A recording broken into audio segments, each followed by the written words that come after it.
I've had the opportunity to meet a lot of different people while living outdoors, especially when in Toronto. Today I'm going to share two stories of young people I met while living outdoors, both stories with very different outcomes. One positive, one negative. So let's jump into it. So these events take place about 9 months ago, mid April. Winter had just finished and it was still fairly cold out at nights. And heck, even during the days it was still cold. At the time, I was still in Toronto, and I'd actually scheduled some work that day. I was working, picking up pickup jobs off of an app called Kijiji. It's a buy, sell, want, needed help app ad, like Craigslist, just less sketchy. So I was up and out pretty early in the morning, like 8 in the morning. I was up, walking my way out of camp, out of the woods to, make my way to work. I was going through one of the pathways. I usually used to have multiple directions I would leave from, so I was leaving out the direction I would normally leave from.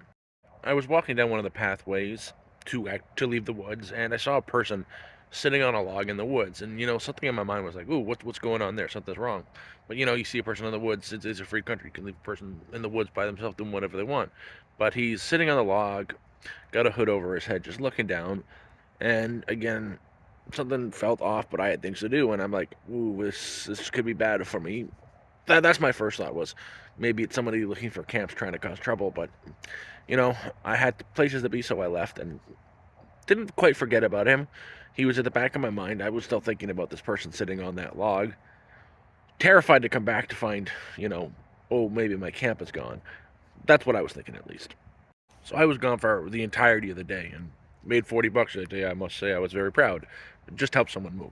That's not really important to the story, but just what happened. So I was on my way back to camp, and something in my head said maybe I should walk the way I came in. I don't know why, because I never take the same route in that I used to get out. But something in my head said I should go back that way, see if that person is still skulking around the area. Now, also keep in mind this is April, so the sun still isn't going down that early. Like it's still going down pretty early. It was starting to get dark, and again, April. It's still really chilly at nighttime.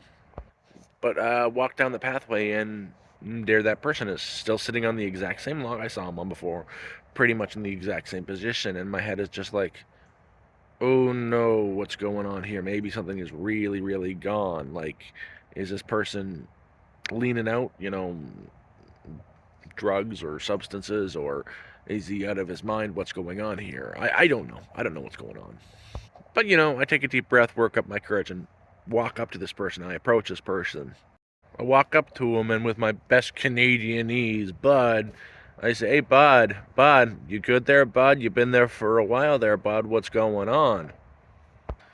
Person's head comes up and looks at me, and you can tell they've been like sobbing their eyes out. They've got the whole bags under the eyes are red, and they've been obviously crying their eyes out. And worst part of all, it was a kid. Well, what I call a kid, under 20s, like late teens, early 20s is still what I call a kid. It's kind of what happens when you start getting old.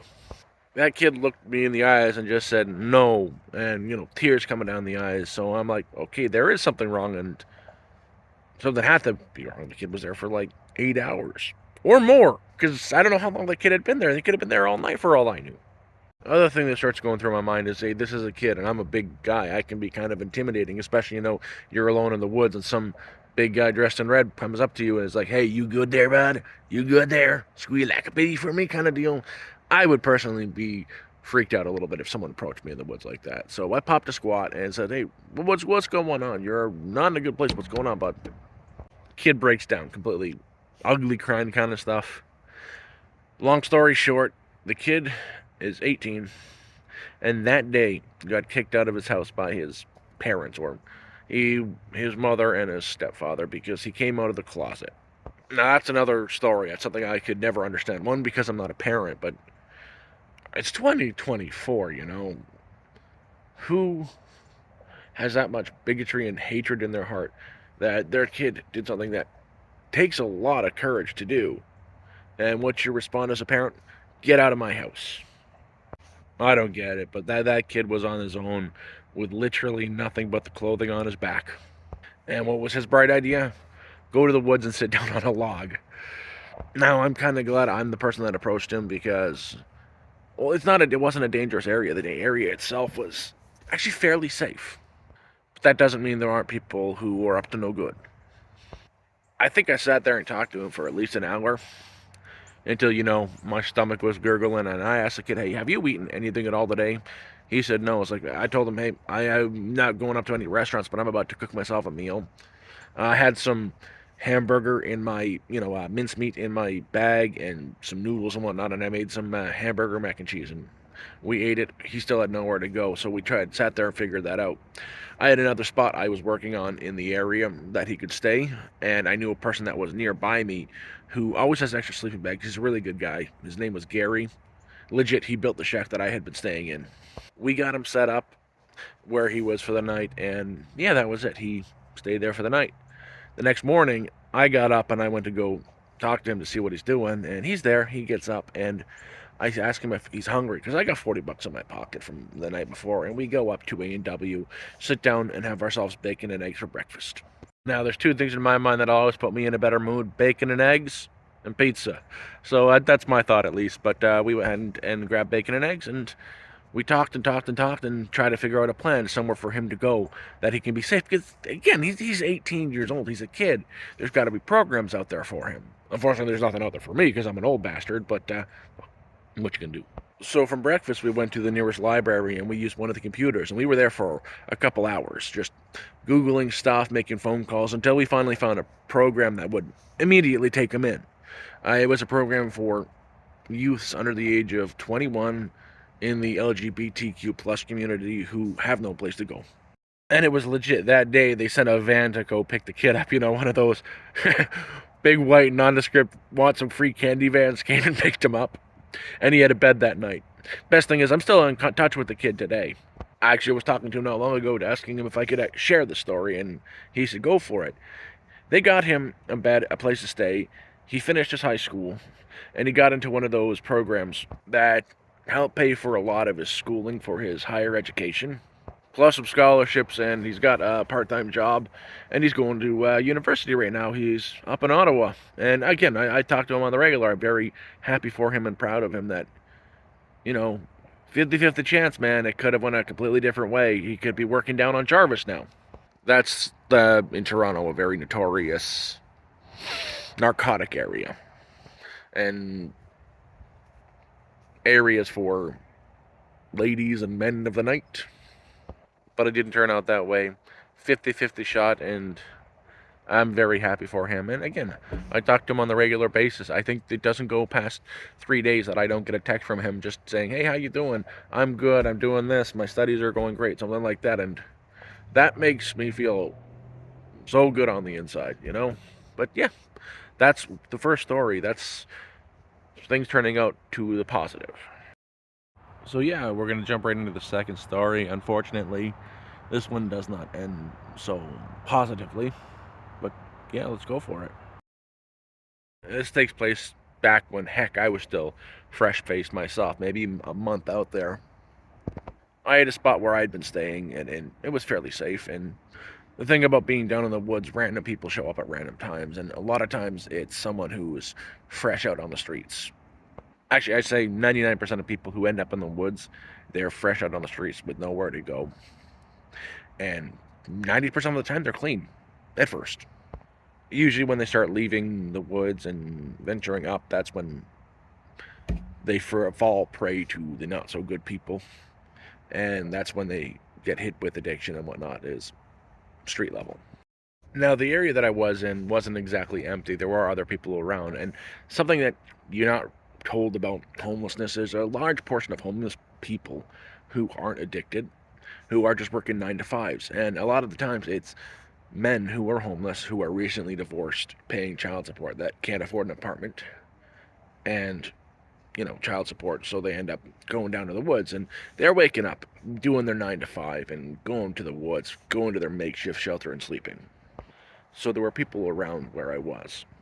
Woke up one morning from my little tiny tent that I had, because I had a tiny coffin-sized tent at the time, and there is a tarp with a person wrapped in it like 10 feet away from my tent.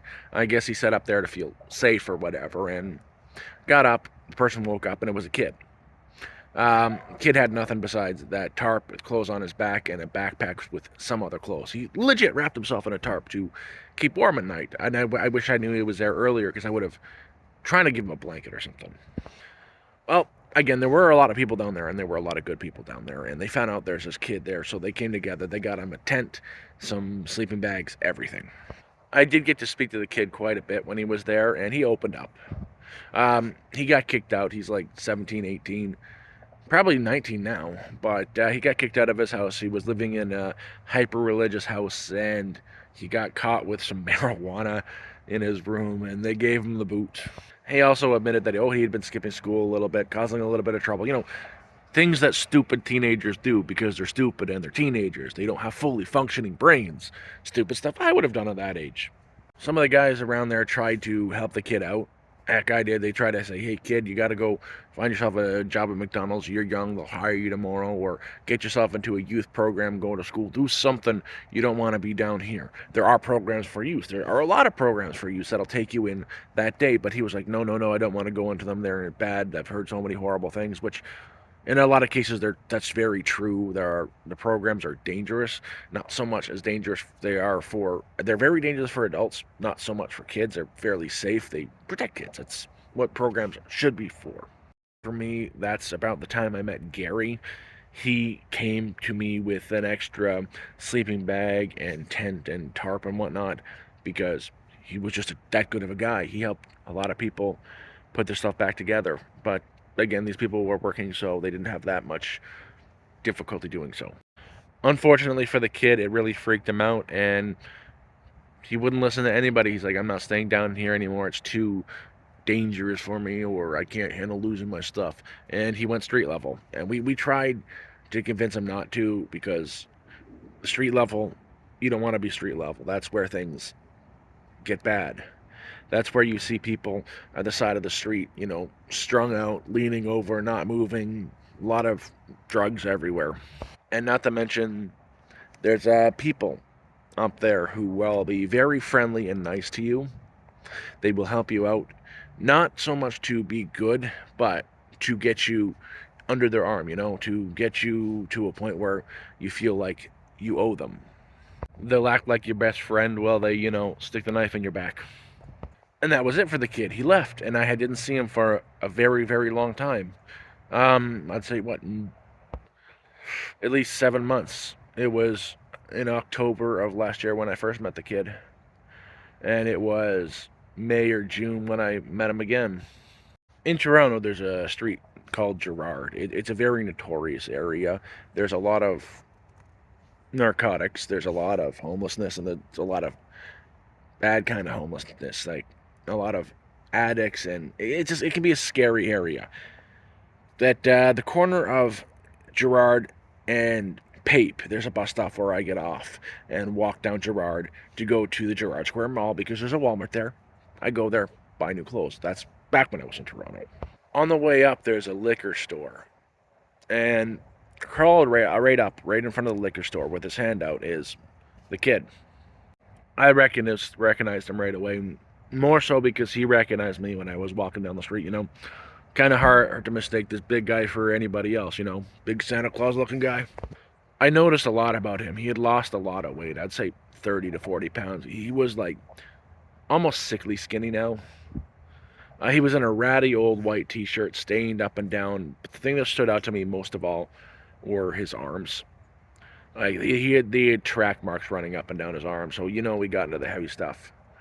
I don't know exactly what happened to him because I didn't really get to sit down and talk to him, but I believe he got mixed up with the wrong people.